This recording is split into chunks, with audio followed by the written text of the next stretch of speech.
Well, good evening, ladies and gentlemen. Welcome back to Competitive Speed Series. And well, boy, have we got a good round on our hands tonight. It is round 10 of Season 4, and it is a mystery round. It is very much up in the air. It is very much anyone's to win. And we are here for round number 10 of this 12 race championship. And what a round we have in store. The championship is now in the hands of ETA, who can win it tonight if they outscore TF10 by 12 points or more. They will take the championship with 2 rounds to go. But there's plenty of time for things to change. We've got a real great round on our hands, so it's going to be really fun no matter what here tonight. And well, it is a mystery round, so it is anywhere and it is anyone's guess as to where we could be going to.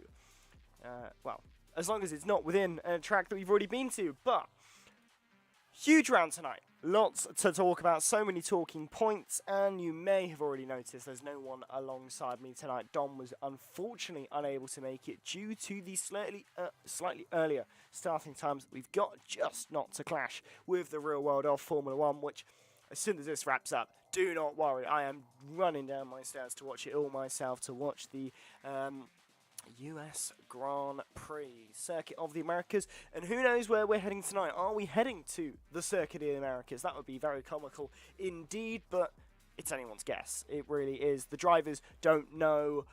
I don't know. No one knows until that ready up message comes, and that is when we all find out together. We all learn together as well, so it is really going to be interesting. The lobby is up. Drivers are getting into the lobby nicely as well. We have a couple talking points to go over before we're able to go into the race as well. We've got a few penalties and things like that to discuss, but we've got 15 drivers in the lobby at the moment, so we'll take a couple of seconds just to go over kind of the important permutations that we have going into this round. And well, GT10, CPI and ILD all have a penalty going into this race. GT10 and CPI both have a qualifying ban, so you will definitely be seeing one of their drivers not set a lap time in the qualifying session, 18 minutes, that is coming around the corner in a couple of moments' time. And then we have a, well, really interesting one, as ILD have been given a race ban from the last event, meaning that only Pablo Ortiz will be racing for ILD tonight. But with one driver there, it does mean that we will have 19 drivers in the lobby, and well, we are just one away with just 2 minutes to go up until we will be getting qualifying underway. So do get all of your predictions into the YouTube chat. I'd love to hear if you think that, well, the team currently top of the standings, ET8, whether they can take the championship here tonight. So that'll be interesting to see indeed. But in terms of the calendar, as we head into the Mystery GP tonight, we just have Hungary and Japan remaining of this 12-race season. And well, it's going to be a great end to the season, whether ET8 have wrapped the championship up tonight or not. And well, in terms of that championship, here's how it's looking. ET8 sit pretty at the top with 421, with TF10 hanging back there on 266. TTM followed by CPI, then Team Exeter, Grand Track 10, IRT, Iberia Racing Team, Optimum Velocity Racing, and then Avizio Racing there in P10.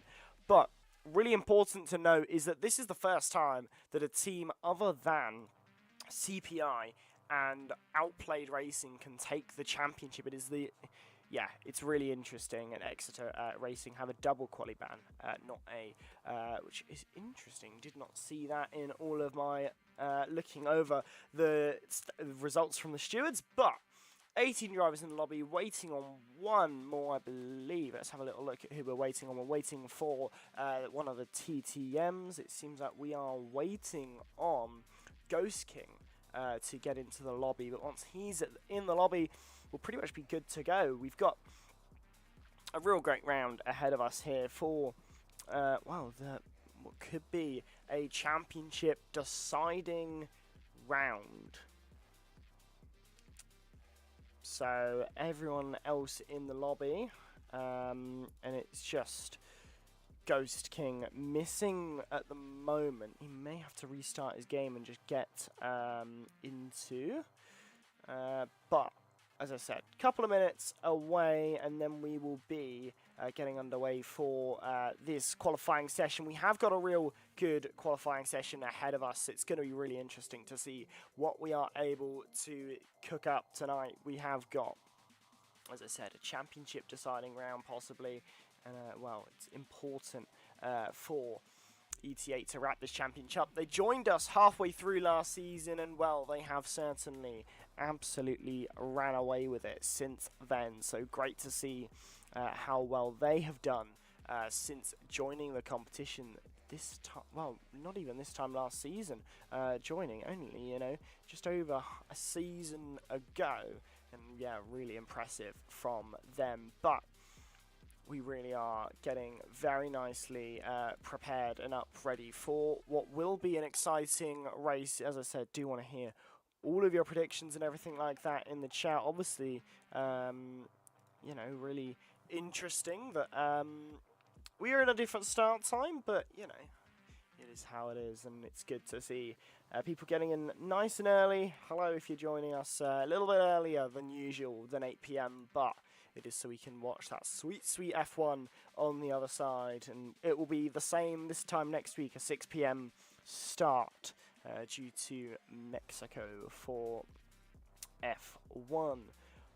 But we are really building up to this race. We're just waiting on one more still.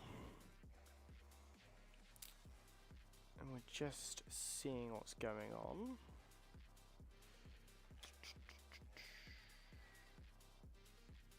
Just trying to see what's going on.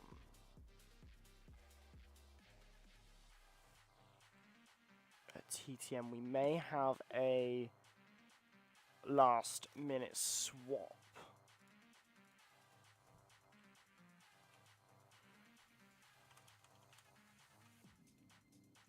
Just to get a replacement for the TTM. Really interesting though. To kind of so it's difficult when you're on your own. It's like this point. This is the point where I'd, you know, ask someone's opinion and get a kind of debrief and understanding as to what's going on. It does seem like we are going to be getting a replacement in the form of TTM Nick stepping in for Ghost King. So just keeping an eye out just to see what's going on.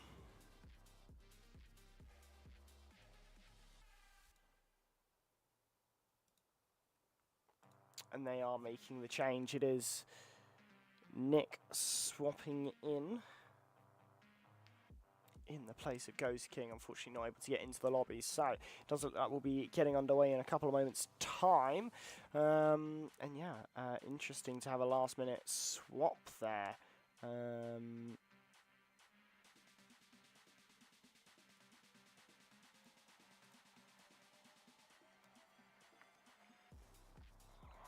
So just gonna wait to see. Hello Dom, nice to see you. Copy yourself in. Just updating everything. It does seem like, yes, the lineup, as pointed out in the Discord by TF10 Dirk, at least it doesn't matter tonight because no one knows the track. That's really interesting. That's a fair point. But 19 drivers in the lobby at the moment, which does mean we will be getting underway for qualifying in the next couple of moments' time. It'll be really interesting to see what is able to happen as we get this qualifying session underway. As I said, championship deciding round. Nick's in the lobby. Swap hasn't been notified, or the track just yet. And the swap's just been notified there. And well, it is really interesting. They're all discussing what circuit it is going to be.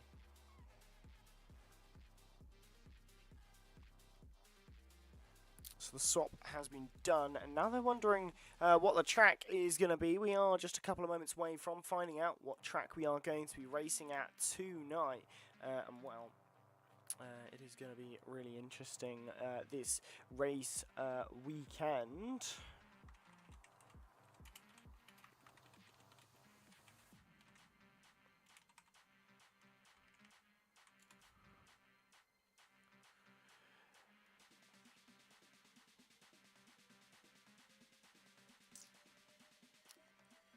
I believe we have all 19 drivers in.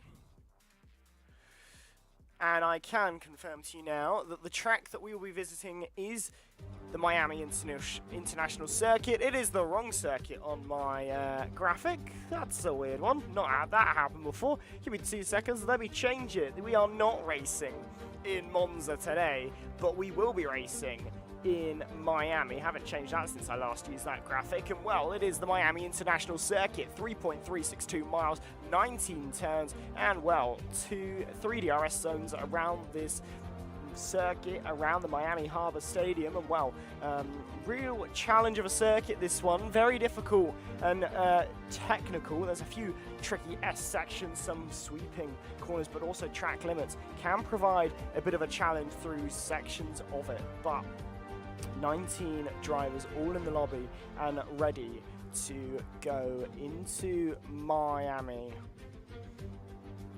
And well, we are getting it readied up now. The drivers getting ready for this race weekend to get underway. And well, it could be a really interesting race weekend for ETA, wanting to take their first championship win in only their 2nd season.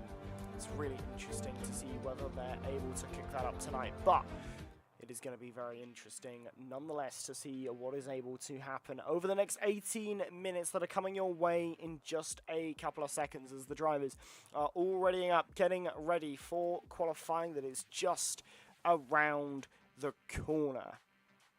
And it is just running a little bit late this evening to get qualifying underway, but qualifying is now about to get underway for the Miami Grand Prix. It is your mystery round. Round 10, it is Miami.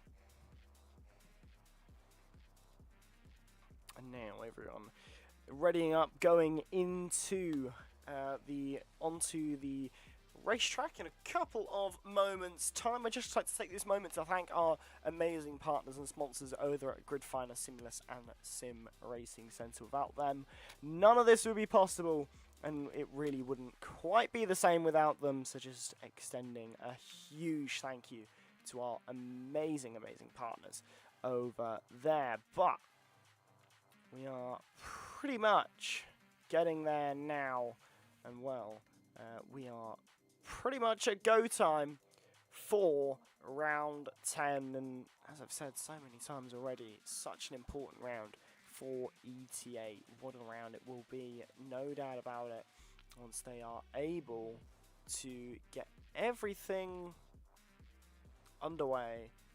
It is going to be a real great qualifying session. Just a couple of seconds now until I can take you trackside for round number 10, Miami.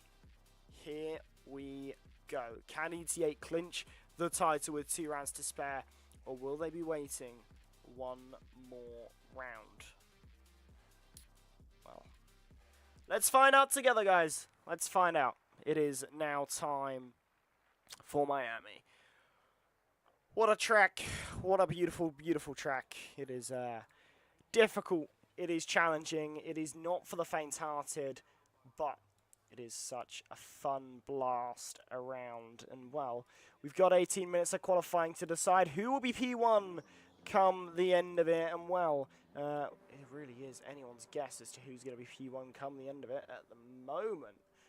So keep your eye on that timesheet like an absolute hawk, because it is going to change quick, it is going to change fast, and it is going to be a absolutely beautiful time. No doubt about that one here. So the first lap time's going to be getting underway now. I believe the first driver out on the track is the man on your screen now, Leonardo, for EVE. No, actually for CPI, sorry. This is why it's sometimes a bit confusing, but why worries at all. But yeah, we have got a real good race here this evening. So, outlaps firmly underway. And, well, getting nicely up to speed is everybody around here.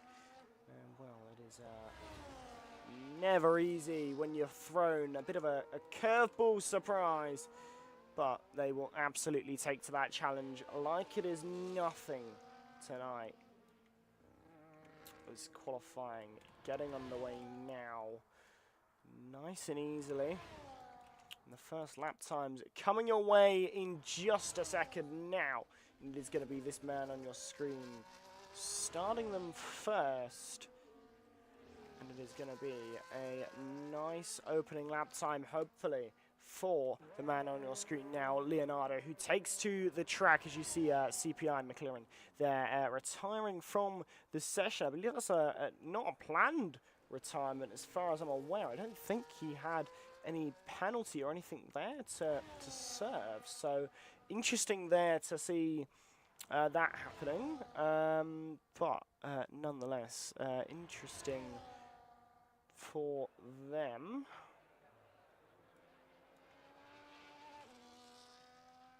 But we are getting nicely underway here with this opening lap here with Leonardo.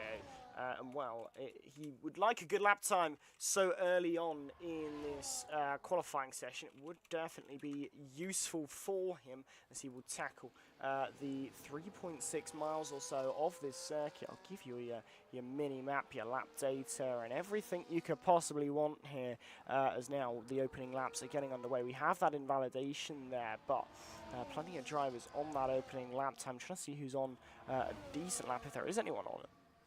On a decent lap, and well, Nick, fastest sector 1 at the moment. Obviously, nothing too interesting to speak of at the moment, just because we're in such early stages of this qualifying session. But as soon as we've got a little bit more to talk about, there absolutely will be a lot to talk about through the next 18 minutes of this qualifying session. No doubt about that one, but as to at what point we get something good, and we've got a good opening lap time there from Lifebout, but Nick on a solid lap time now to possibly take himself into a good position here as well. And well, if he's able to, he's certainly going to be absolutely going hammer and tong through these final couple of corners, and he absolutely does as he takes himself up to the line now. Where can he put himself in this qualifying session? Only manages second, couple attempts off the mark, but a good opening lap time there from the man who now is in second place as we're getting opening laps underway. I'm trying to see who's on a lap time, who's nearing the end of a lap, and at the moment, really difficult to spot, but ML Slash is on a lap time at the moment. Where can he take himself in this order? He takes himself up to third, not a bad lap time from him. What about anybody else in this field? Where can they take themselves? Well, Federico Spiga is going to be the next driver to cross the start-finish line. And, well, where will he take himself in this qualifying session? Is that rear wing will open wide for the third time on this flying lap. Where can he take himself? It's third for him with a 1:26.029. But these lap times will be tumbling very, very quickly as Damien Corral on a massive lap time here at the moment with the purple sector 1. So it could be a good lap time for the man on your screen at the moment, but lots of talking points here, and really going to be such an interesting race ahead of us here. But ETA off to a good start with Lifebout top of the timesheet right here and now, but so much time for things to change between now and the checkered flag at the end of this race. And well, it definitely, absolutely will change between now and then. So, good start here. I'll just finish off getting all of the telemetry and graphics ready for you guys. But we are looking very good here with Damien Corral up to 7th place there. And everything finished on my end. Lovely stuff. Here we go.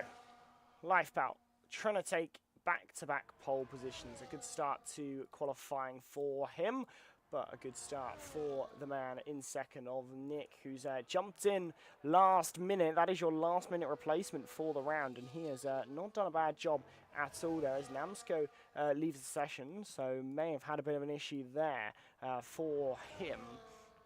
But will certainly be trying to get himself back in nice and quickly. What are we looking like in terms of the qualifying session at the moment? Well, no one on a hot lap at the moment, it would appear, which is expected, given we're at a bit of an awkward point in the race. A few drivers on out laps at the moment, but nothing too crazy to speak of here as we continue to get this qualifying session going. So who is on a lap time at the moment? Does seem like Gavrich was on a lap time. Has come into the pit lane. Who is on a hot lap? Is anyone on a hot lap? Damien Carell is on an in lap at the moment, about to come into the pit lane. Everybody else on out laps. Leonardo actually does appear to be on a hot lap. Or it is a cool-down lap, possibly. Not quite sure what's going on for the man. It might be a cool second push lap, by the seams of it, as he now comes across the line for Leonardo. Trying to take a good result for EVE, and does take a good, solid second place. That's a really good result for him. What about Kevin's, who I believe is on a hot lap as well at the moment, going through sector number 2. He's not doing too badly at all here. It does seem like he is... Oh, he's not got a front wing. Not a hot lap at all there for him. But only Kitsune, who is going around the final bend now, is on a hot lap. And he's setting some lap good sector times. Goes to the top of the timesheets. That's a really good lap time there from only Kitsune, who goes straight to the top of the timesheets for Optimum Velocity Racing. Maybe not the place they were expecting to be, but it's a place they would certainly like to be. And wow, what a lap time from him. What can the rest of the field do to respond now, as Kevin does likely come into the pit lane there. He absolutely does. Not going to set that lap time. He's not got a front wing as Lifebout through sector 1, gaining about 0.2 of a second there, according to the top right-hand side of your screen, which is a huge margin to find here. So a real good start for second lap for Lifebout, who now goes through sector number 2, and very nicely so, and into sector 3 pretty much as easily as he goes in it, because you come in one end pretty much straight out the other, because sector 2 is a lot of straight, and improving by about 0.2 still. So Lifebout on a brilliant lap time here, could be about to take that P1 spot back from only Kitsune. An improvement in sector 1, not an improvement in sector 2, but it wasn't a bad sector 2 either way. But up to the line now for Lifebout. He comes into the pit lane. He must have made a mistake in that final sector, because it wasn't worth setting, as Azam, his teammate, is on a good lap, improving by about 4.5 of a second, and could be about to absolutely storm up the timesheets as OVR Lucas sets a lap time, goes into 10th place. Only Kitsune into the pit lane. Azam also into the pit lane. What about the man Federico Spiga begins a hot lap. What about keeping an eye on this order at the moment? It does look like Sieb is on a lap time at the moment, improving in sector 1 and 2. About 2.5 gained at the moment. Could be a decent lap time here, as now he will come around the final bend and set this lap time. Where can he take himself? He takes himself up to 4th. Not a bad lap time at all. What can... who is the next driver across the line? Damien Carell and Matthias, both beginning hot laps. Pablo Crack, the next driver to set a valid lap time on the board, about to come around the final couple of bends now. And well, he will come across the final bend. Where can he take himself? He'll take himself to 13th. Not a bad lap time at all, but certainly will be striving for a little more. Enzo won't set a lap time there. He's not improving, as Gavrich is the next driver to come and blast across that start-finish line, and where can he take himself in this qualifying session for GT10, a team that would like to take some more points between now and the end of the season. And well, this lap time could be decisive in that, as he actually invalidates it and doesn't get it on the line, as there's a change there for, I believe that was Emma Slash, who was pipped there by OVR Lucas, as now Frederico Spiga does come around the final bend, does set the lap time. Is he improving? Improved by about about 7 thousandths of a second there, as Kevin's will come across the line to begin a hot lap. And Leonardo also beginning a hot lap. Sieve is not improving. What about Matthias and Damien Carell? Well, Damien Carell improving by 8 tenths. Not sure about Matthias. Where can he take himself in this qualifying session? He'll come across the line about now. Actually comes into the pit lane. Damien Carell, though, where can he take himself? He'll take himself to the top of the timesheet. It's a 1:25.153. 4.5 tenths on, well, nearly 5 tenths on the rest of the field. That is not a bad way to start your qualifying session if your name is Damien Carell. A brilliant lap time there from him. Who's next to come across the line? It's Lifebout, who can't improve and take himself up the order. Next will be Gavrich, who's on a cooldown lap, as is the same for OVR Lucas and Azam. Keeping an eye on the timing sheets, though, Frederico Spiga is on a lap time at the moment. He's not improving, though. The timing sheets being a little bit deceiving to me. Kevin's is on a lap time, though. He has got sector times on the board. He will gain 4 places easily just by setting this lap time on the board, with 4 drivers out of the session at the moment. So he wants to get a valid lap time on the board sooner rather than later. The final run's not far away, as he goes to 13th place.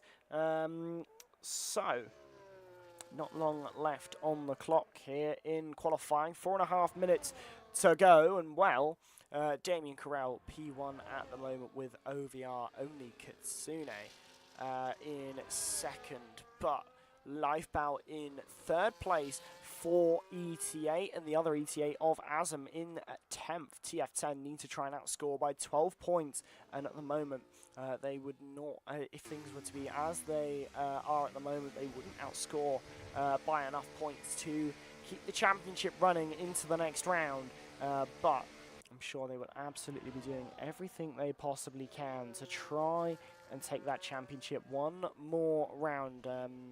It seems like Azam's on a very good lap time at the moment, though, improving by 8 tenths of a second. A purple sector 2 really taken brilliantly at the moment for the ET8 man. We're talking about how the championship is really up in the air. You know, ET8 are a long way out in front, but TF10 can still take it at the moment. But Azam up to second place. What a lap time there, as Lifebout is there in third place, being a real good support act here. So really difficult, as we have just 3 minutes 20 left on the clock, and well, at the other end of it, we could have a real good indication as to who might take the championship tonight. Hello, Matteo. Great to see you in chat. Great to see so many of you in chat. So at a different time than usual, but great to see you all nonetheless here. And looking at Enzo, who was close to improving, but doesn't set the lap time. But TF10, Matthias will definitely be needing to improve here. He's not improving in sector 1, about a tenth, a second and a half, nearly down there on his first and best sector 1 time.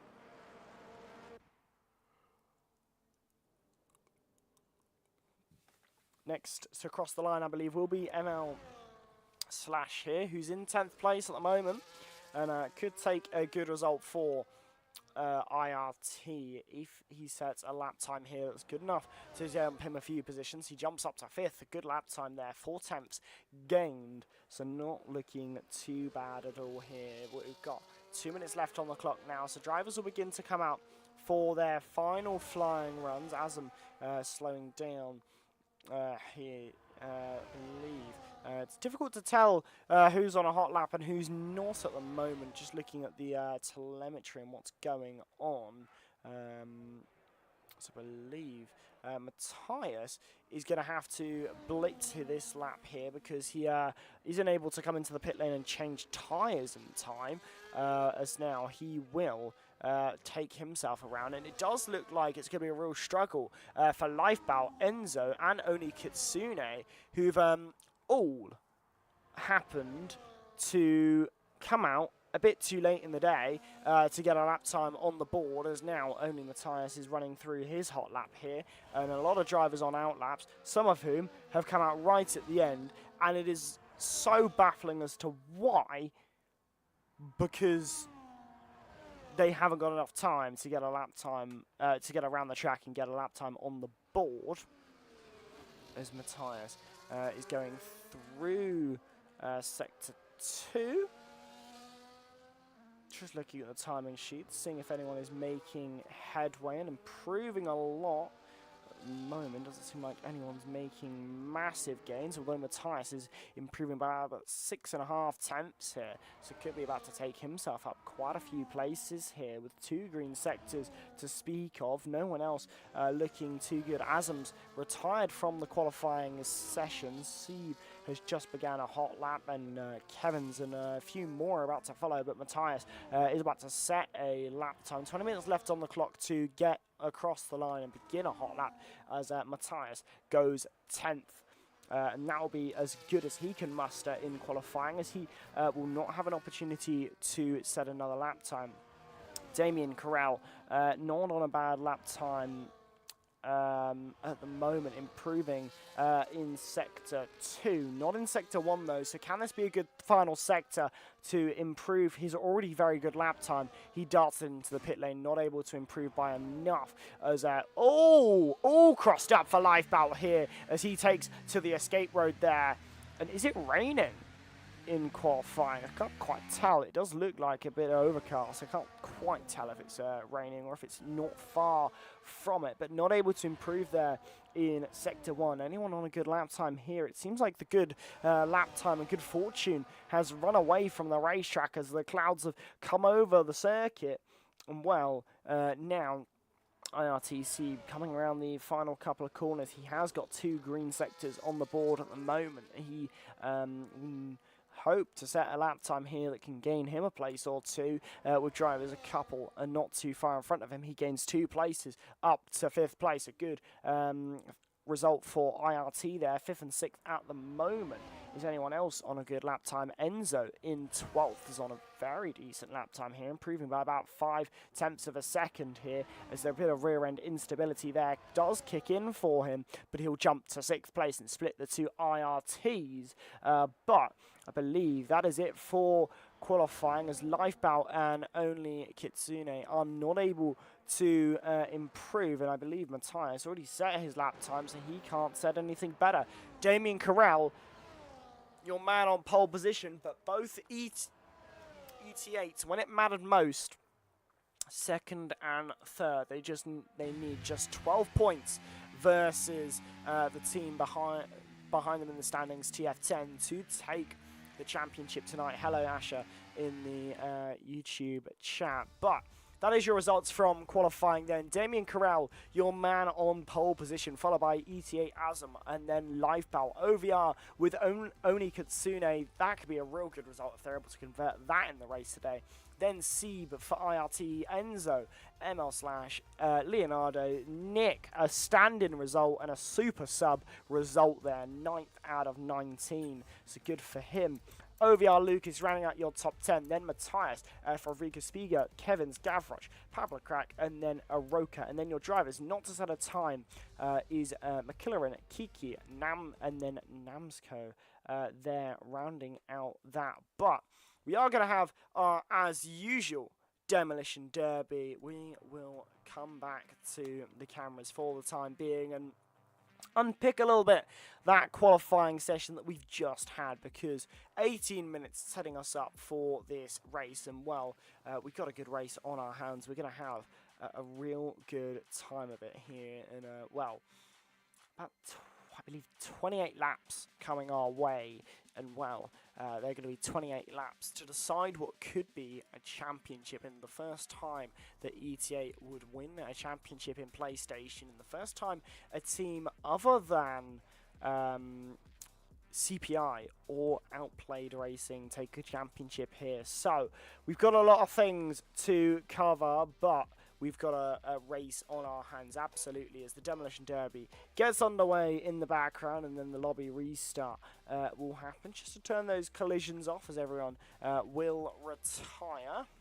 But, as I said, good race coming our way in a moment, in a little bit time, as well, the Demolition Derby does ensue here, and very much good fun for the drivers. Before the action and the seriousness resumes, and we are looking very good and very handy for an exciting race on the other side. And the grid will be set and everything will be made ready for an exciting race. My camera seems to be a little bit laggy, but not too bad, fortunately. But we have got a good race on its way on the other side of this one, as both EXTs appear to be racing in a lobby they don't need to be racing in. Not quite sure what's going on with the two EXTs at the moment, who have elected not to retire straight away.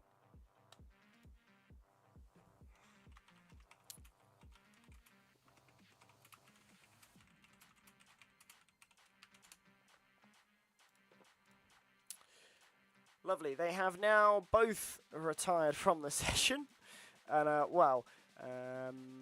we can now get that lobby restart underway. And interestingly, I think that was the first time EXT have led a lap this season. Only took a lobby restart to make it happen. Oh, I love this. I love it. It's good banter. Well, the lobby restart getting underway now, and 19 drivers going to be lining up on the grid tonight for a good race, a good fun.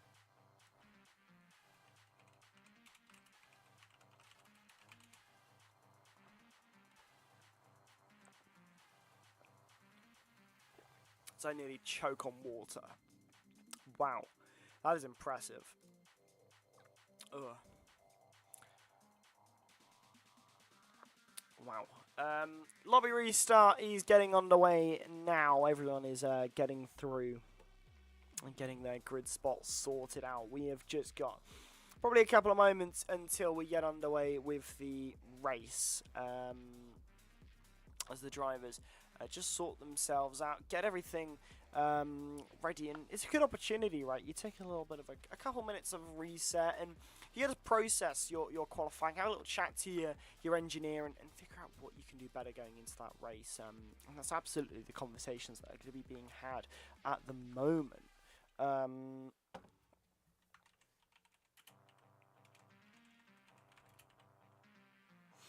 But as the Discord lights up with conversation whilst we get the lobby restart sorted, 29 laps of the Miami Grand Prix is only a moment's notice away. And they are just quickly, one of the drivers sorting out their internet quickly just to make sure everything works going into the race, and don't blame them. It's better to make sure everything's working before the race than have it fail on you during it. So absolutely the right thing to do there. But everyone back in the lobby, everyone ready and good to go. So we're just waiting for the lobby to be set by our lobby host. And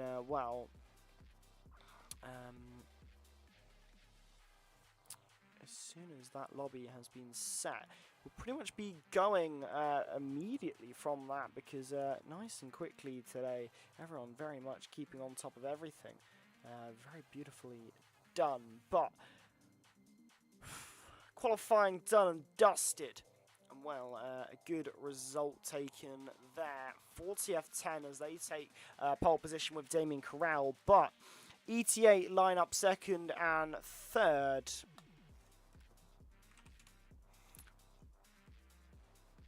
And, it could be an interesting result as well for OVR, who are in fourth with their man, Only Kitsune, who are doing a very good job tonight.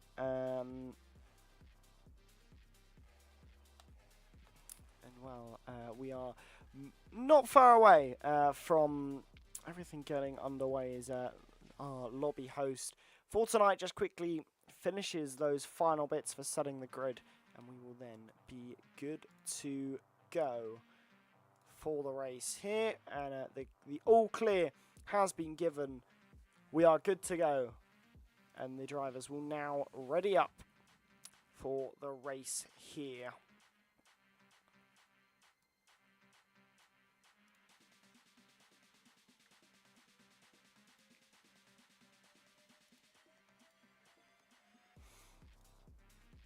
So, the race about to get underway now as everybody readies up into their lobby and get the session going. Great to see so many of you joining us so early on in the evening ahead of the actual race. TF10 Dom were second and third. No, not second and third. That was ETA. TF10 were first and 11th there. So you had Damien Corral, the man on pole position, and then you had your 11th place man of Matthias there, all the way down in 11th. So, everybody getting underway and getting their setups onto their car. So let's give you a little reminder as to where we're heading. Well, it is the Miami Autodrome circuit. It is a beautiful circuit, and it is where we host Season 4, Round 10. And well, it is located in the heart of Miami around the Hard Rock Stadium. And as always, thank you to our amazing partners, Gridfinder, Sim Racing Center, and Simulus, as we gear up for tonight's action. And well, action we shall have. Welcome to the heart of Miami. 3 DRS zones, 19 turns, and 3.362 miles around the Hard Rock Stadium. And wow, what a challenge this circuit can be. Some elevation there to trick out the drivers with their braking zones, but tight, twisty, and technical turns everywhere you look around here. And we have a major difference to the start of this race, as I can take you trackside. And it is raining, ladies and gentlemen. What a start to the race. What a start to the race we're going to have. Rain will cause chaos. Undoubtedly so. Where was this on the weather radar? What? That is this is absurdly. That is monsoon conditions nearly here, and we haven't even got underway yet for this race. It is not looking good for the chance of a clean start here in Miami, as it is absolutely pouring down.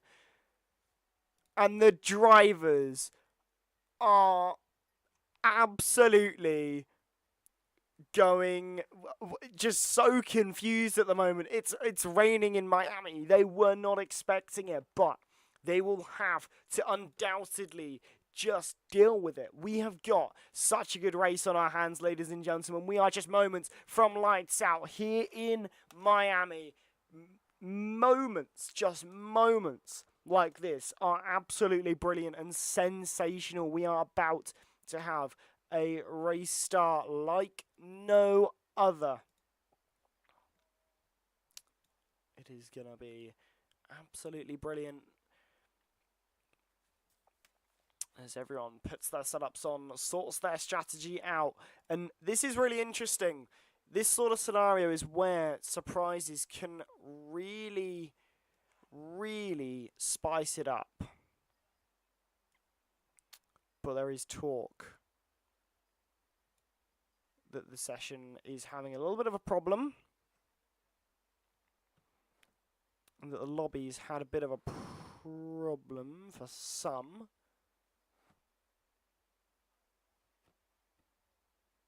One driver's having an issue. Doesn't seem like it's an issue everyone's having.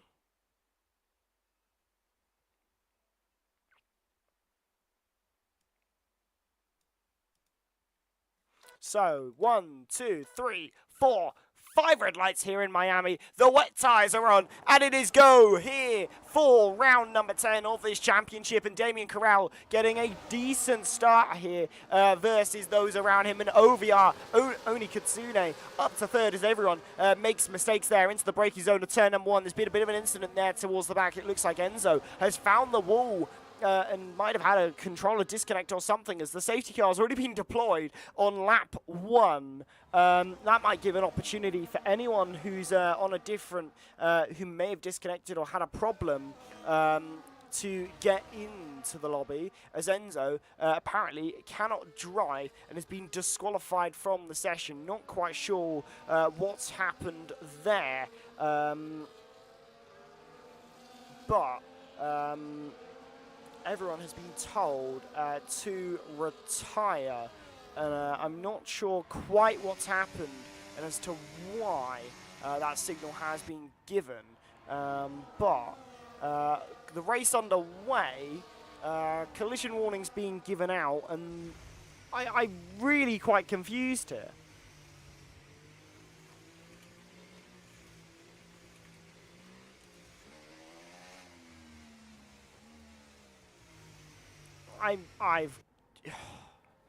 When it rains, it pours, quite literally. Quite literally, when it rains, it pours. And somehow, everything has gone wrong.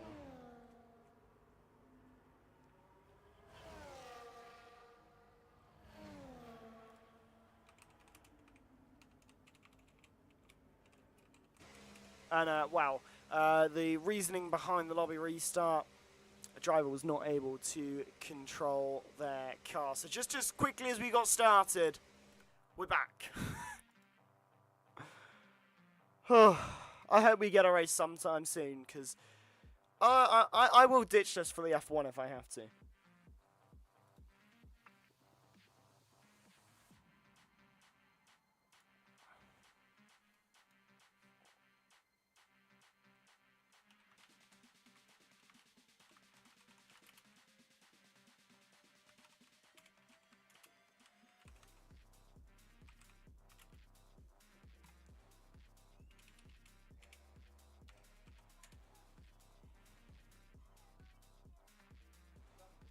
So, we are going to be getting a lobby restart here, unfortunately. We were due for rain the entire race there. We will be getting the drivers back into a lobby and getting things back underway. Some drivers calling a little bit of a foul play here, as well, they it appears some drivers aren't necessarily all too happy about the fact that a driver straight lines turn 1, and they're awarded a lobby restart for that. So drivers not particularly happy, can understand why, but trying to make sure everything's fair for everyone, as well, we are hoping to get things go underway soon.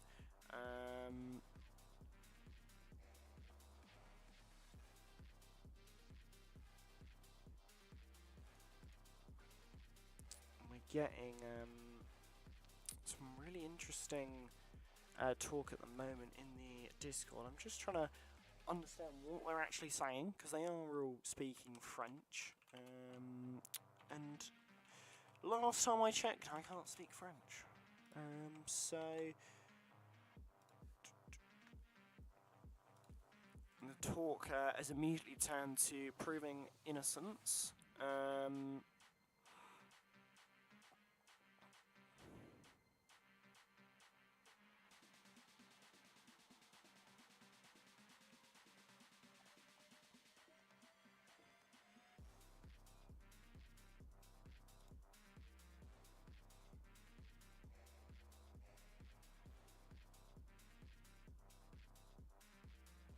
we will be given rain for the entire duration of the race.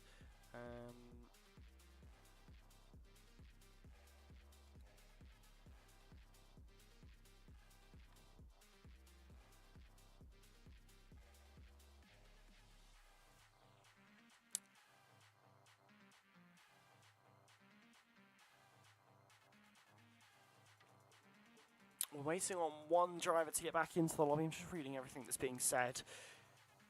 Oh, the drivers are not happy. The drivers aren't happy. When are the drivers ever happy, though?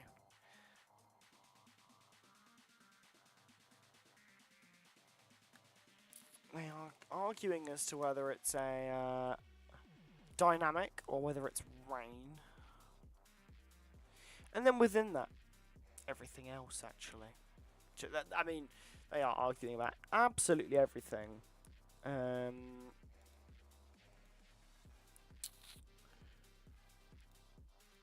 Right.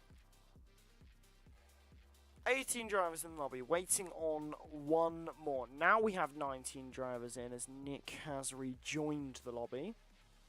Once he takes his car, hopefully, we are going to be good to take to the race.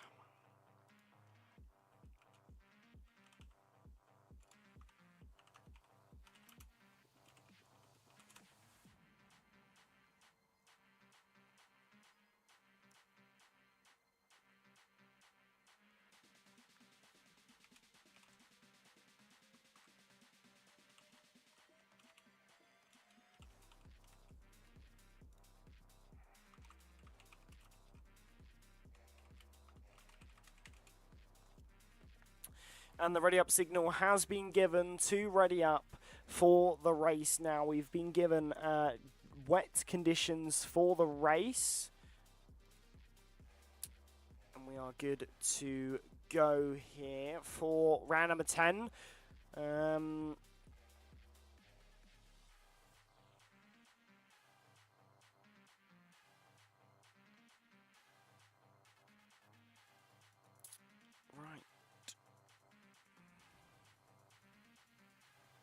We are just getting underway now, so let me give you once again a summary of where we are heading.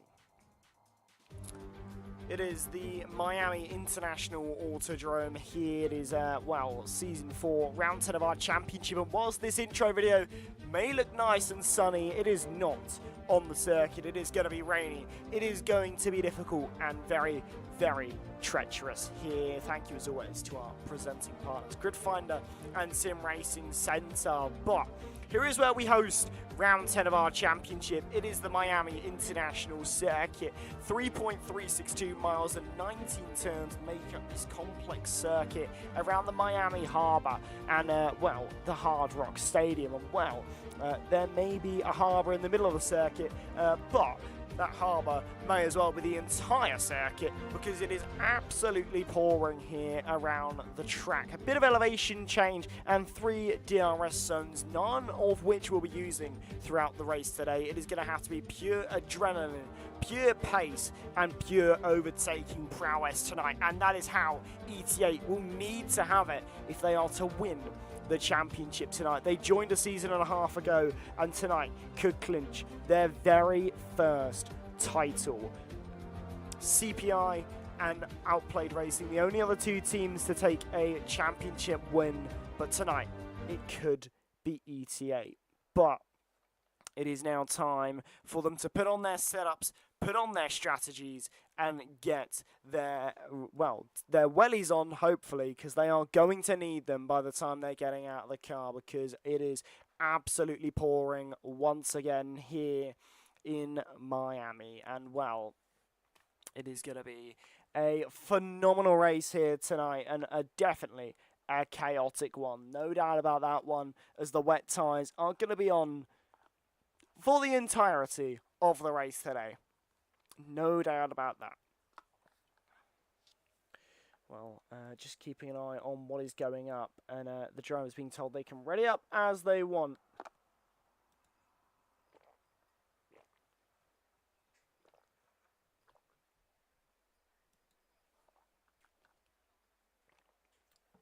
as they put on their setups now. It is going to be interesting to see as 1, 2, 3, 4, 5 red lights are on here in Miami, and it is lights out and away we go, and we are racing once again here, and well, it is going to be an interesting start to this one, as once again the tyre compounds, a lot of wets here, but you know, there's a little bit of movement through the field on this opening lap of action here. There's a couple of drivers do move up and down the order as there's a virtual safety car already. I'm not quite sure what's caused that. It seems like there's a bit of damage that's happened towards the back there. I believe that is Kevin's, who's got a bit of damage to that front wing. It's a bit difficult to see, mostly due to the fact it is absolutely soaking at the moment here. And, well, you cannot blame me for not quite understanding some of what's going on here. You can see there your tyre compounds. Everyone's going to be on wets, and Kevin's, who's on the inters, is really struggling here. Don't think there's going to be any need to display that throughout the entirety of the race today because, well, what would you like to know? It's raining, it's pouring, and there's definitely going to be an old man snoring come the end of it. No doubt about that one. But virtual safety car on lap 1 of 23. Damien Carell leads the way under this virtual safety car. Then followed by Azam, only Kitsune, then Lifebow Enzo. And we're back under green flag running just like that.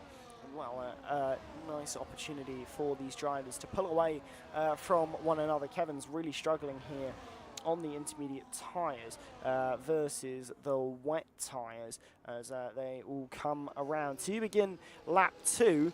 And it is, as I said, absolutely pouring here as Federico and ML Slash there battle out for position as Damien Carell fastest lap, a 1:58. The first lap time on the board there. Very slow lap time as into turn 1. Leonardo does get a place there nicely on Enzo, so good opening start for him as Azam is struggling to keep to the back of Damien Carell, and but not the best there for that exact reason as Matthias is down in 17th and needs to gain a lot of places in this race to try and help the championship chances for his team, TF10, who desperately need a good result today if they wanted to keep a championship chance alive with ETA second and fourth as things stand. But here we go. It is now already lap 2, getting through it very nicely indeed. Well, Matthias, listening to what I said, will go down the inside on Aroka there into 15th place here, and you can just see how treacherous and dangerous the conditions are on track at the moment. The gap's opening up between a lot of the drivers as things stand, but Enzo doing a good job to try and well, make some places up on this grid, and he'll definitely be trying his absolute best to do that if he can. Absolutely. Going to be very crucial for him as he sits nicely behind Leonardo at the moment. There's a few bits of movement there towards the back of the grid at this early stage in the race, but Damien Carell, another fastest lap time for him. As everyone on the wet compound tyres as Kevin's into the pit lane to change onto a set of wets after realising that was not the best tyre to be on. So, lap 3, and well, no real action or too much drama to talk about at the moment. In this early stage of the race, we had that virtual safety car earlier on in the race, but nothing too difficult to speak of. Interestingly, Kevin's, who I thought was going to come in for a set of wets, has come in for a set of intermediates. That is very interesting, but Azam, very interestingly, has caught massively to the back of Damien Corral on that second lap of action here, very close to the back of the man in front of him. And there's your weather there on your right hand side, as well as the battle for P1 there right at the bottom of your screen as well. As you see the gap between the top two decrease as they head down the straight. The DRS not coming in, but being able to keep that gap and see what that looks like for these two drivers as they continue on to lap 4.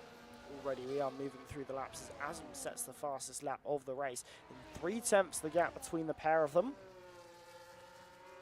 As Damien Corral likely going to be trying to see if he can back Azam into the cars behind, as only Kitsune, you would have thought, would gain quite a lot in this particular battle. But Azam doing a very good job to apply the pressure. And now the gap sits at 2/10 as they head down the straight right on board with the ET8 man, who, well, is going to be getting a face full of spray, but the pace absolutely there as we head down this mini straight. Pull to the right hand side. See if he can swing it around the outside. Surely not round the outside. The space just not there. And Damien Corral holds on to P1 for the time being, but plenty of opportunities for that to change as we now begin to move nicely through the laps and in towards the rest of this race. We've got such a long race ahead of us. My voice is probably going to hurt quite a lot come the end of it. Azam now sets his sights on Damien Corral alongside and into the lead and ahead of the TF10 man. And this is a battle for the championship, not just for position. And Kitsune getting a bit involved there with Leonardo and Lifebout there for the battle for P3. As Kitsune loses a couple of places there, Leonardo gains a couple, and Lifebout stays exactly where he was. And there's an opportunity for monumental changes through this race and impacts on the championship absolutely everywhere for all of these teams, as the pace you have in dries versus wet can be very, very different. And we've seen that in real life Formula 1, but also in the virtual world as well. And Kitsune seems to be struggling quite a bit in these wetter conditions, as Leonardo and Lifebout do pull away ever so slightly, as we have a 3-second time penalty there for Aroka there, who's already got 3 warnings in the race. And Kitsune there will gain a little bit of time there on Lifebout, who has a bit of a front end slide there going through that sequence, but a slight tap on the wall for Kitsune, not going to help carry the speed there through the sequence up into 15, turn 16 as well. So now Kevin's another driver falling susceptible to a 3-second time penalty. The inters are not really working for him at all, as the gap between himself and the lead is now 42.8 seconds. And well, although he is gaining ever so slightly, he's not really gaining by huge margins, and he's not likely to really take too much of an impression out of the rest of this race. So that gap does continue to increase there as Azam sets another fastest lap of the race, and Kitsune continues to fall back slightly. But this battle for the podium gonna rage on, no doubt about that one, as Nick battles there and gets himself ahead of Federico Spiga there, and does get himself up into 9th place. So not a bad result there for him, as now Pablo Crack looks to do battle with the EVE man, and surely not down the inside at turn 8. He's definitely gone for it. He's made the move as well, and then come out the other end. Beautifully done from Pablo Ortiz there, who gets himself up into 10th place with a brilliant overtake here in the wet weather.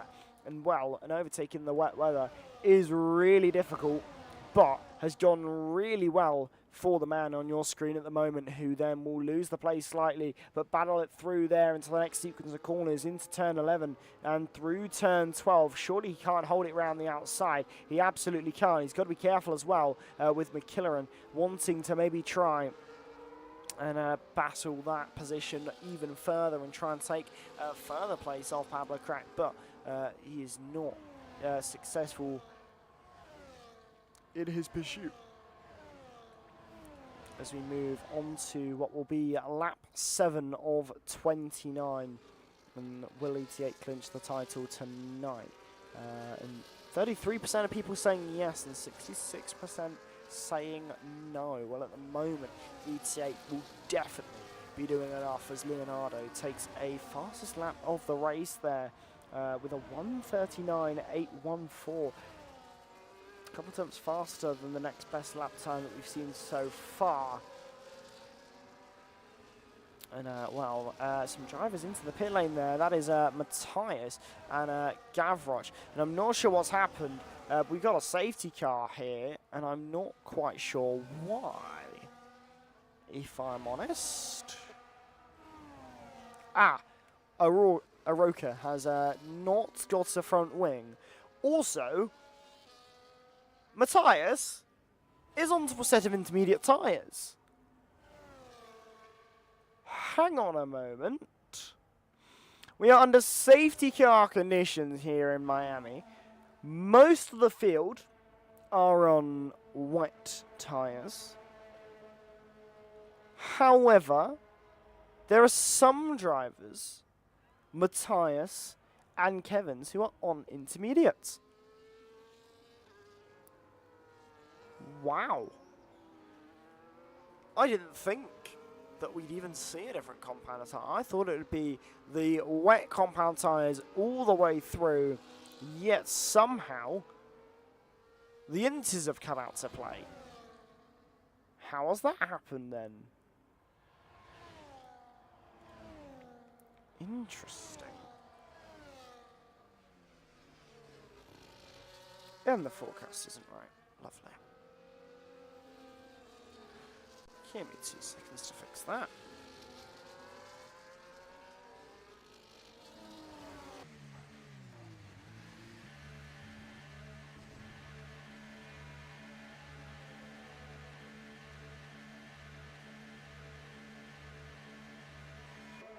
Lovely. We are under safety car conditions here in Miami, and it is interesting to see everything that is ensuing at the moment, because we have got some very changeable conditions here, which are going to be proving a little bit of a difficult task for our drivers here.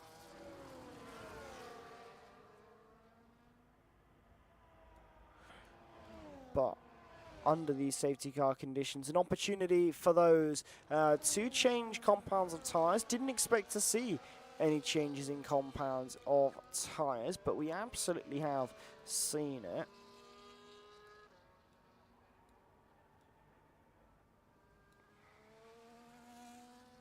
And under these conditions, we will really see who has got a big pair of underpants on today, because they are certainly going to be needing them if they are to even think about a switch to those intermediate compound tyres. And well, this is why it is monsoon conditions from start to finish. So a gamble on the intermediate tyres for Matthias and Kevin's is absolutely huge, as those so there's a select few drivers who have come in for another set of wet tyres, as being one of them, the man on your screen at the moment, but both TTMs have opted not to, as well as Leonardo, and only Kiki as well has not come in for a change of tyres. I'm just going to have a look to see if the rain is in any way easing off to justify their swap and change of compounds. And it does say that there's equal pace between the two tyres. That makes no sense, though. Wow. Very interesting. The rain is going to ease off ever so slightly, but not in any way enough for the inters to possibly be justifiable.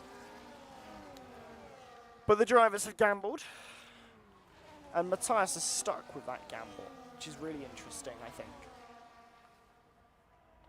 But we are under safety car conditions here in Miami. Leonardo leads the way from both TTMs. I know you're complaining about tyres. There's no point showing tyres. There's only 2 drivers on a set of intermediate compound tyres. That's Kevin's and Matthias for TF10 and EVE. Everybody else on a set of wet compound tyres. It is very much wet compound territory. 2 drivers taking that small gamble, but it is unlikely to pay off here in the race, just because the pace is not there versus anybody else in the grid. The pace just isn't there. The fastest lap time from Kevin's is a 1:41.639, and the fastest lap time so far in this race is a 1:39.814, so about a 1.9 second differential there. But Matthias thinking maybe he can do something on a set of intermediate tyres.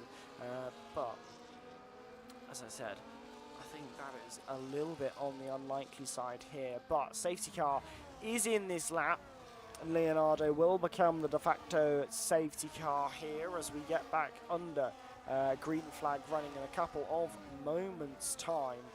As the safety car is on its way down towards the end of that pit lane, and once it arrives it will be back to green flag running.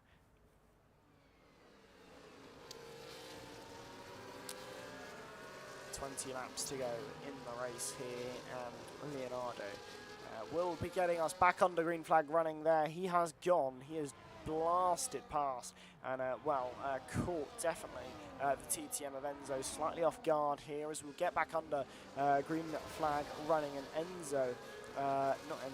Kitsune and Kiki here will battle for 6th and 7th, and Kitsune keeping that place for now, but Kiki wasn't standing much of a chance here. He's on a set of worn wet compound tyres here, and will certainly be struggling quite a bit on them, as Azam very close to the back of TTM Nick here, and will certainly be facing a lot of pressure down this straight here,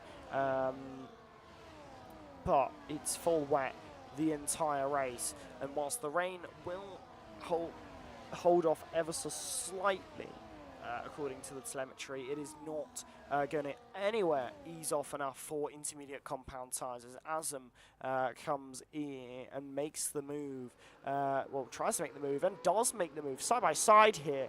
Wow, side by side through turns 14, 15 and 16, and then another car getting involved there as well. That's Damien Carell getting involved there. It's 3 wide now as we head down the straight. Damien Carell, the man on your right hand side. In the middle of the sandwich is Azam, and then TTM Nick there on the left hand side, and a 3 wide moment means that Damien Carell gains 2 places for the price of 1 here, but can anyone stop that as Nick there battles with only Kitsune, and then Azam comes out the better of that, as now another 3 wide moment now building towards turn number 1 as Lifebout makes the move on Nick and only Kitsune. Now as we head towards turn number 1, Kiki getting the move done on only Kitsune. Are they able to hold it though? No, they are not able to, so we'll have to bide their chances and try and make that move once again. But interesting to see what's going on at the moment in this race. Great to see 29 of you with us at the moment, but very interesting to see the moves we've had so far. Azam and Lifebout doing a good job as Pablo Crack there up into 10th place, and a good move there versus Seeb there to take.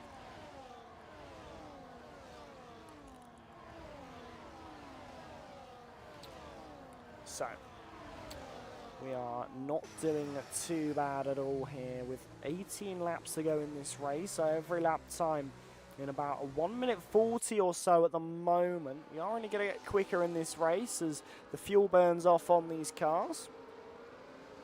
And we are looking very close to the time of the start time for the race. So hopefully things do very much pick up here as Azam has really picked up the pace on this lap time actually. He's got a purple sector 1 and a very good sector 2 time at the moment. But Kevin's, interestingly, has got a fastest sector 2. Interesting to see that. A 35.816 for Kevin's there.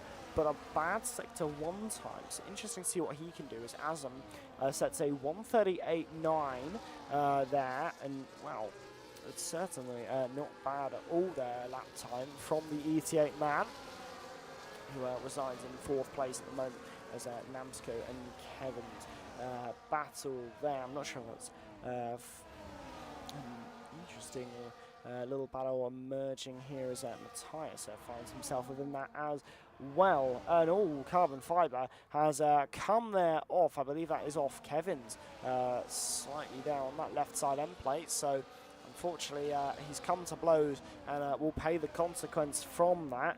His last lap time at a 140.4.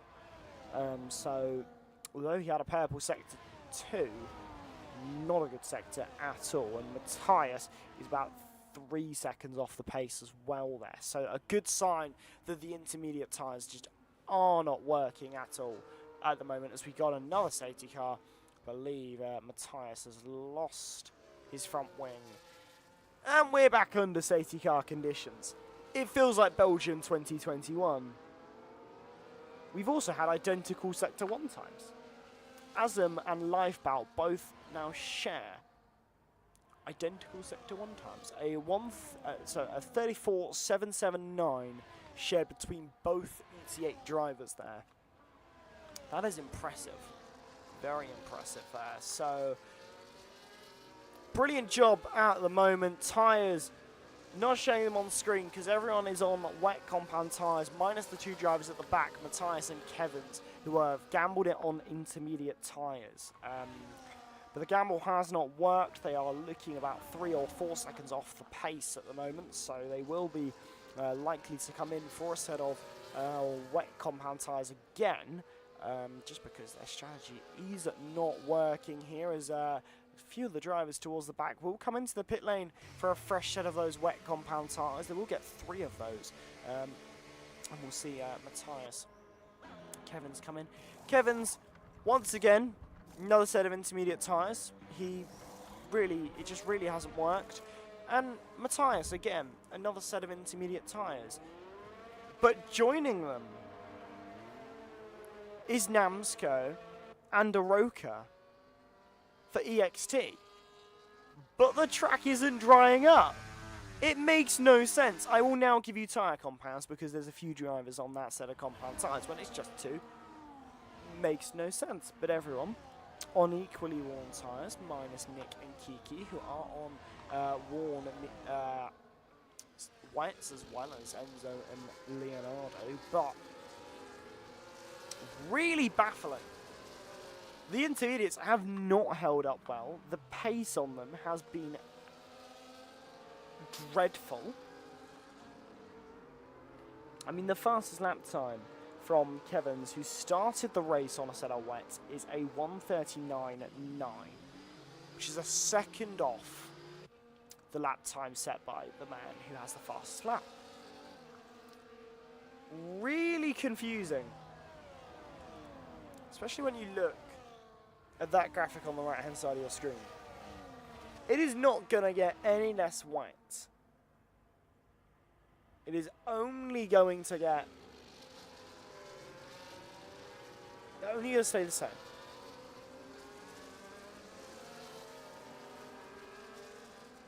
It's so confusing.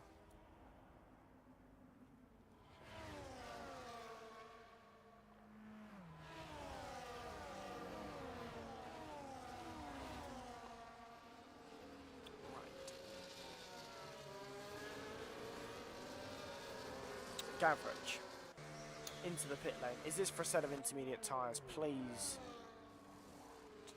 It's why? What is happening? Why is everyone deciding Inters are a good tyre when the pace isn't there? I have never been more confused in my life.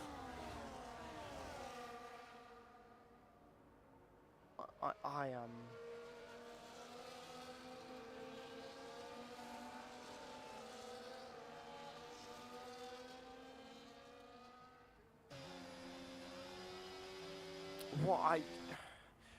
Leonardo leads the way here in the race on a set of 13-lap-old wet compound tyres, followed by Enzo, then Damien Carell there in third place at the moment, then Azam and Lifebow, only Kitsune, then Nick, Kiki, McKillerin, Pablo Ortiz, Sieb, Emil Slash, Federico, Spiga, then OVR Lucas, and then your inter-compound runners are Aroka, Namsko, Matthias, Kevins, and Gavrich. I am so confused as to why we're seeing intermediate on this track at the moment, but they clearly see something in that compounder tyre, and it will be interesting to see quite what they see, because the safety car is coming in at the end of this lap, ladies and gentlemen, and we're going to see everything that that compounder tyre has to offer. We have got just 43 minutes until F1 gets underway. Can we finish the race by then? I really hope so. We've had 2 safety cars already, a virtual safety car, and pretty much every bit of carnage and chaos imaginable. But we are back under green flag running here in Miami. We are going on to lap 15 of 29. We've just crossed half distance here. And now Leonardo leads us back under green flag running here as Damien Corral will hopefully look to try and make the move on the second place man Enzo at some point soon. But what will the pace of the intermediate tyres be here as we get back under those green flag conditions? Are the Inters a better compounder tyre now, or are they just as shocking and woeful as they were earlier on in this race? Leonardo definitely knows that he is going to struggle on this compounder tyre. He should have to come into the pit lane at some point, but when? When will he come in? Because at the moment, it is not looking great. But a green sector for most of the field here, including those towards the back of the grid on the intermediate compounder tyre, who have set a better sector 1 time than the race leaders. So interestingly, sure, they've had less distance to travel, and didn't have to react quite as soon, but they have definitely had not a bad sector 1 time. What will their sector 2 time be, though, as Enzo has invalidated his lap time there, so he's picked up a warning, it would appear. Sector 2 times now onto the board, and some green for those Inters runners, so maybe a sign that the Inters are getting there as Damien Corral gets himself up into second place, and a crucial move for the championship as we see a move from an Inter tyre. OVR Lucas now falls to 16th now as he's overtaken by Namsko and Aroka. And now, Kiki for GT10 into the pit lane. Is that going to be a set of intermediate tyres? No, it's a set of wet compound tyres. So now there's that to handle. Now we've got a case that there's now a set of wets chasing a set of Inters. But a purple sector 3 for TF10 Matthias. The Inters are coming into the race. Ladies and gentlemen, Kevins somehow has the fastest lap of this race. The Inters are here. I am well and truly bamboozled.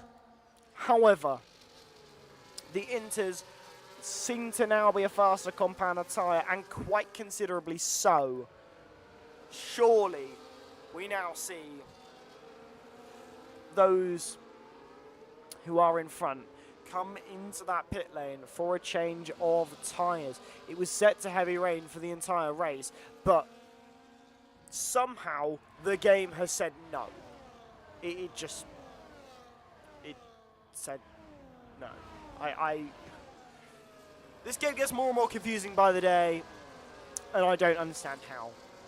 But lap 16 of 29 here. Leonardo is still yet to pit in this race and facing a lot of pressure here from Damien Carell as we head down towards 10 to 1 most of the field once again. No moves being made this time around for anyone, but Azam very close to the back of Damien Carell, almost pushing him through the corners here as Namsco once again a good lap time just gone by, but the Inters seem to have a very good lap and then seem to have maybe dropped a little bit off a cliff here as maybe some bit of overheating beginning to crop in for some drivers, as now we're getting through this race quite nicely as McKillering does take a place there, and a change for the lead nearly happening here as Damien Carell tries to take the place here on Leonardo, side by side through turn 14 and 15. It's happened again somehow, and now Azam could be about to take the move on Damien Carell and has taken the move on Damien Carell. Going side by side through that sequence of corners is not working for these drivers. It is really hampering their speed, their pace and their performance as Azam now sets his sights on the race leader Leonardo into turn 17. Will he get the move done on the race leader at the moment? He can't get the places. Now that invites Damien Carell into the fold. Can he make the move? The TF10 man, he can't make it unfortunately, and it's left us susceptible to the man behind him of Lifebout, who could make the move and demotes Damien Carell to 4th place, but the Williams man stands fast for TF10. A bit of contact made, but nothing too major, nothing game-changing, as now side by side Azam and Leonardo run through the next sequence of corners and through the S section. They won't go side by side, but they will stay razor sharp and close to one another. And well, it is looking very spicy and very just mind-blowing at the moment, as the pace between the Inters and the Wets seems to be about even at the moment. Azam leads the way on a set of 10-lap-old wet compound tyres, but Leonardo very close behind as Namsco up into 9th place now on that set of intermediate tyres. Somehow the Inters are coming alive in this race, and I have got no idea why.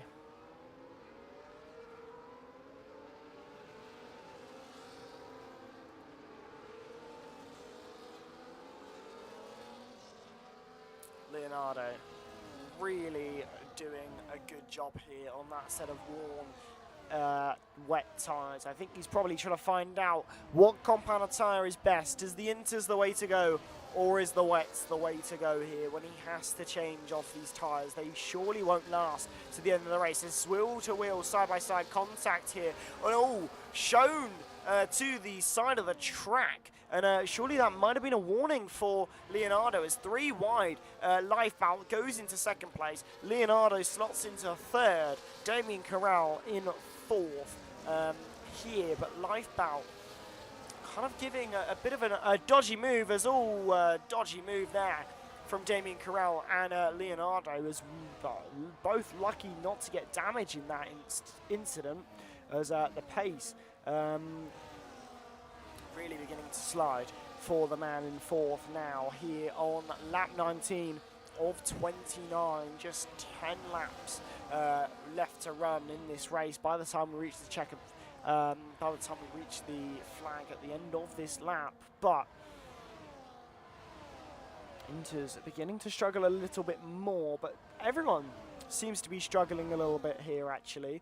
Not many green sectors on the board now, as Lifebout gets a green sector 1 there. He's on 2 warnings and could be about to get himself a penalty if he gets 1 more, as Namsco and Nick continue to battle there for 8th and 9th. But last lap we had a couple good lap times there. Kiki set a personal best lap time on the wet compound tyres, a 1:39.0, but a 1:38.4 from Namsco on that set of intermediate tyres. Does show the pace is pretty even between the two tyres, and what way it leads is really going to be interesting to see, but Damien Carell not doing a bad job at the moment. Leonardo not able to mount much of a challenge or pressure to that now, as the gap between that kind of top couple of drivers opens up a little bit more, but Lifeboat does gain a little bit of time on his teammate on that last lap, but ever so little that amount, as there's yet another yellow flag there. That's a Roker, who I believe has had a little bit of an error there, but no damage to the car, and nothing too major for him, as Enzo, Namsco and Kitsune in a bit of a locked battle here. It'll be interesting to see what we're able to get out of these drivers, because the gap in pace really does nip and tuck between each compound of tyre, and every single option becomes just more and more interesting. But 34.7, a personal best sector 1 from Namsco. Not a bad lap time start for him, as a battle between Matthias there in 13th now. And that's a couple of places gained for him, and crucial points in terms of our championship, with ET8 running 1 and 2 at the moment. Need a few more points there, as in the background you see Sieb getting himself ahead and up into 10th, as Namsco up into 7th. So a couple of changes for position here, as we are very much near the end of this race, almost as quickly as it started, just because we've had safety car conditions and pretty much everything throwing a bit of carnage and chaos into the fold, and not doing too badly at all. He's Namsco, who's gained a lot of places on that set of intermediate tyres, and great for him, and not so great for his teammate, who has retired in the pit lane, unfortunately, and will play no further part in today's race. And it is understandable why. It has not been a great time for Aroka there, but been a good time for his teammate. A lot of places gained, a lot of performance really come out of the fold there. But Kitsune trying to put some pressure onto the man in front of him and make a move on McKiller in there, but not able to make that place and make that move up. But he's going to have to think about making it soon, because he has a driver behind him in Namsco, which will certainly definitely be trying to get that place, and a couple more if able. So watch on board with the man on your screen, as that difference in tyre compounds will be ever present for these two drivers, as they will head down the straight and dart to the right hand side, makes that place up, and already onto the man in front of him, McKillen, and really not doing too bad at all. Was surely quite close and may have the grip to make the place into turn 1, as TTM Nick loses a few places on his set of very worn wet compound tyres into the pit lane. And what does he change on to as Kevin's speeds into the pit lane? And you would have thought we'll play no real further part in this race. And TTM Nick wants a set of inters as well as Kevin's, so both opting for that intermediate compound tyre, as Namsco continues to mount some pressure to McKillaren, and not doing a bad job at all is the EXT, really doing a mighty job at the moment to try and make sure he can get as many points for his team in his teammates' absence from this race, as he gets himself now up into 5th place here, and with 8 laps to go, he's certainly got a chance at more, as he nearly goes 3 wide into turn number 11 there. He will get both places, but goes off the track there, so surely he has to give that place back to Leonardo here. But 3 wide there, did not go into 1 as turn 11 proved just a little bit too much for them to go that 3 wide. There's a yellow flag in sector 2 and another safety car right at the death of the race. That could be good news for Leonardo, who surely would love to pit off of those worn wet compound tyres onto something a little bit fresh, a little bit more grippy, and just a little bit better for his chances in this race, as everyone surely comes into the pit lane unless they're wanting to gamble it out. And Damien Carell wants to gamble it out because he knows there's a championship on the line, and if he does not do something different, it will only work to his detriment as everybody comes into the pit lane. It is absolutely not ideal for Damien Carell here, who has caught the safety car, will not get a pit stop and will be stuck with an 88 man behind him on worn wet compound tyres as the entire field nearly change over to a set of intermediate tyres just like that, and all of a sudden the gamble from TF10 could be absolutely what puts their championship into a coffin.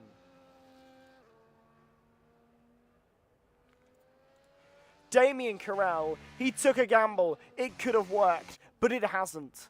It absolutely won't, because Azam has already caught the TF10 man, and well, under that safety car condition, there is nothing that will stop the pressure. Wow.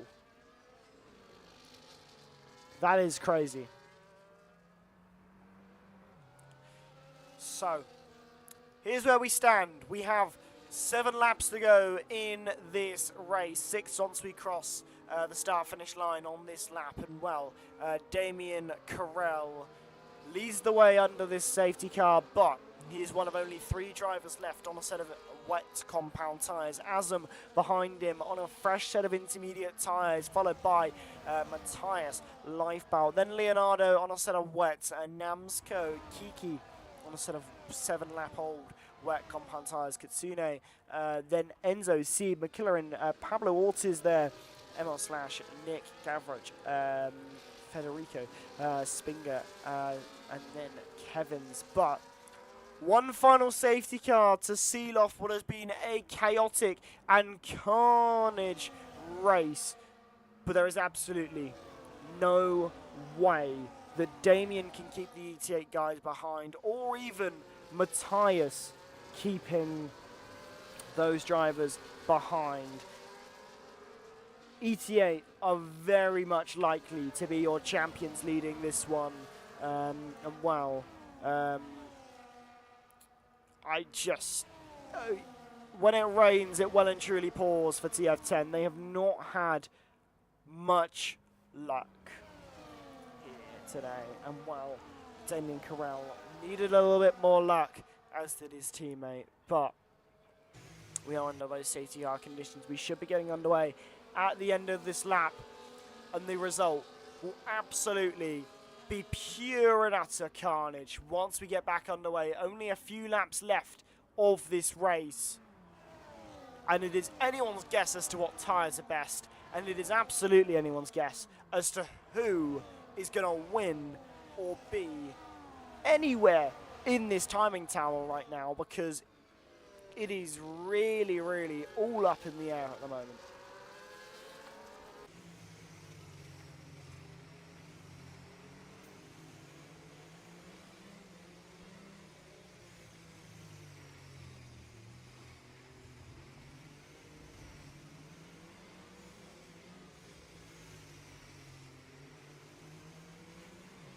So,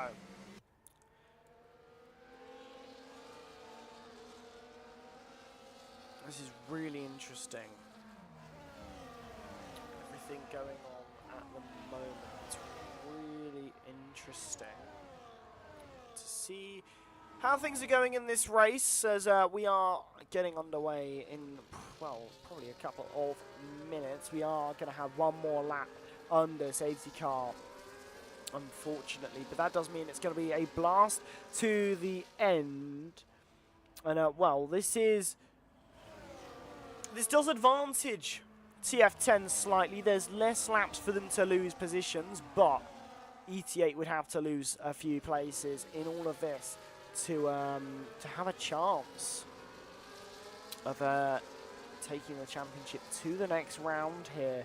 At the moment, it is not looking likely, but we are looking relatively decent at the moment in this race with a few laps left to go. Most of the field on that intermediate compound of tyre. Only driver on a set of worn intermediate tyres that were put on before the safety car came out is the man in third place, Matthias. And the wets for Leonardo went on under safety car, but the other two drivers, Damien Corral and Kiki, put those on before the safety car came out. But we really are at such an interesting point in this race as we get this, hopefully what will be final lap of I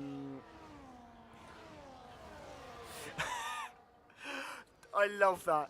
Dom, I've just seen your message. TF10 cooking. And then just a couple messages later. Oh, we're on old tyres. Yeah. Exactly that. It is the moment that could have been glory, but it is the moment that will undoubtedly not be for TF10. And the championship is likely to be wrapped up in a couple of laps' time as we hopefully see the message to say the safety car is in at the end of this lap in a couple of moments' time. There we go. Safety car will be in at the end of this lap, so we will be finishing this race before the real F1 race gets underway, and I can sit back and listen to Crufty for the next 2 hours, but it is going to be a great end to this race. No doubt about that one. We have just 3 laps to go in this race. Once we cross the start-finish line once more, Damien Corral will lead us away, but will he stay there? We've got 3 laps to find out. Do not go anywhere. We have got a real great end to this race coming right up. Azam already mounting the pressure to the man in P1 here as now we'll take to turn 1. It's a dart, it's a move, it's around the outside, and it's clinical. It was nearly beautiful, but just ran too wide there for the ET8 man. He wasn't able to make the move and make that place up here as now Leonardo makes the move on ET8. That is what ET8 do not want. They do not want to face opposition here as Leonardo on a set of wet compound tyres makes a move, but Lifebout responds. Damien Corral has lost P1. Azam into the lead. Lifebout up to 4th here. There's a few moves further back there as McKillerin battles there with Sieb. Only Kitsune battles with Enzo, but Leonardo not able to keep the place versus Lifebout here. Can he make the move into turn number 11? Can he go down the inside? He will go down the inside and tries the move. Always there, Williams and Lifebout there battle side by side, and that will invite the Ferrari of Leonardo to gain both places there, up onto the podium there, and well, Matthias cannot respond there. I believe he's got damage to the front wing there on the right-hand side. He has indeed, so that's not going to help him at all. But Damien Corral is back up into the race lead. There's another yellow flag in Sector 2. Please don't give us another safety car. I do not want to see another one of those today. And now Lifebout will battle with Matthias into the final couple of turns. But leading the way still somehow, Damien Corral. Kiki battles with only Kitsune and gets the place versus him as McKillerin does battle there. Azam goes down the inside and gets himself ahead now of Damien Corral, and surely that is curtains for Damien Corral's chances of getting that place back in this race as Leonardo now sits in P3 ahead of Lifebout here. So the wet compound tyre seems to have come alive a little bit. It seems like once the wets run on the track for longer, they get rid of some of the standing water, but under the safety car obviously it builds back up again, and it does mean the wets are seemingly a little bit stronger now at the moment. But Lifebout looking to try and make that place right back up and get back up where he was as Federico has retired on track there. Pablo battles with McKiller and gets the place up into 9th. Lifebout not able to make the move. There's another yellow flag there in Sector 1. I'm not quite sure what's caused that. I believe that's where Federico there has retired. Here we are, though.